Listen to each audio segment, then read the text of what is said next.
తెలంగాణ రాష్ట్ర కమిటీ ఆధ్వర్యంలో ఈరోజు ప్రెస్ మీట్ నిర్వహించడం జరుగుతున్నది.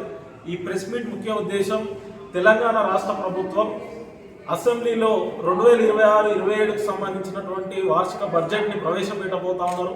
ఈ వార్షిక బడ్జెట్లో యువజన రంగానికి అధిక నిధులు కేటాయించాలని చెప్పేసి డివైఎఫ్ఐ తెలంగాణ రాష్ట్ర కమిటీగా డిమాండ్ చేస్తా ఉన్నాం. గతంలో 2025-26 వార్షిక బడ్జెట్లో కేవలం యూత్ అండ్ స్పోర్ట్స్కి సంబంధించి 0.3% నిధులను మాత్రమే కేటాయించి పూర్తిగా విస్మరించినటువంటి పరిస్థితి ఈరోజు కేంద్రంలో రాష్ట్రంలోని కాంగ్రెస్ ప్రభుత్వం చేస్తా ఉన్నది. ఇది సరైనది కాదు.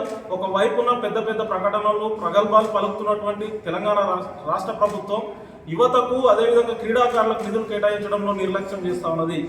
గత ఎన్నికల్లో హామీల్లో ఇచ్చినటువంటి ప్రధానమైనటువంటి హామీ యూత్ కమిషన్ ఏర్పాటు చేస్తాం, 1000 కోట్ల నిధిని సమీకరించి పెడతాం, దానికి విద్యా ఉపాధి అవకాశాల కోసం ఖర్చు చేస్తామని చెప్పేసి చెప్పడం జరిగింది. కానీ ఎక్కడ కూడా గత బడ్జెట్లో ప్రస్తావించినటువంటి పరిస్థితి లేదు.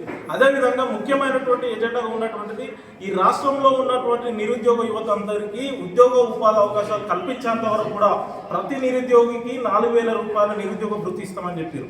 అసలు నిరుద్యోగ భృతి అనే అంశాన్నే అసెంబ్లీలో ప్రస్తావించకుండానే బడ్జెట్ని ప్రవేశపెడుతూ ఉన్నారు.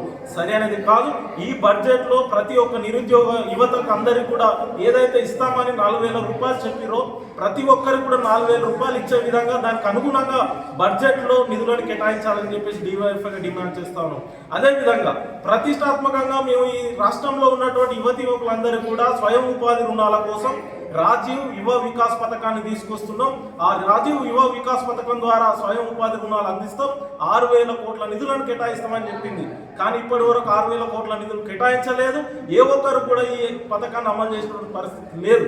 ఇప్పటికే 16,23,000 మంది రాజీవ్ యువ వికాస్ పథకానికి అప్లై చేసుకొని ఉన్నారు, లబ్ధిదారులు ఉన్నారు. కానీ ఏ ఒక్కరు కూడా మంజూరు చేసినటువంటి పరిస్థితి రాష్ట్ర ప్రభుత్వం చేయట్లేదు. కాబట్టి ఈ రాష్ట్ర బడ్జెట్లో ప్రవేశపెట్టబోయే రాష్ట్ర బడ్జెట్లో ఆ 6,000 కోట్ల కూడా నిధులు కేటాయించి ప్రతి ఒక్కరికి ఎలాంటి షరతులు లేకుండా రాజీవ్ వికాస్ పథకాన్ని అమలు చేయాలని చెప్పేసి డివైఎఫ్ఐ డిమాండ్ చేస్తాం.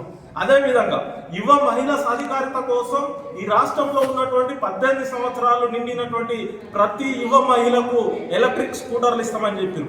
ఎక్కడ కూడా ఇప్పటి వరకు 2 సంవత్సరాలు గడుస్తూ ఉన్నది. ఎక్కడ కూడా యువ మహిళలకు ఎలక్ట్రిక్ స్కూటర్ల గురించి ప్రస్తావించినటువంటి పరిస్థితి లేదు. ఈ ఎలక్ట్రిక్ స్కూటర్లకు సంబంధించినటువంటి నిధులను కూడా ఈ బడ్జెట్లో పెట్టాలని చెప్పేసి డిమాండ్ చేస్తా ఉన్నాం.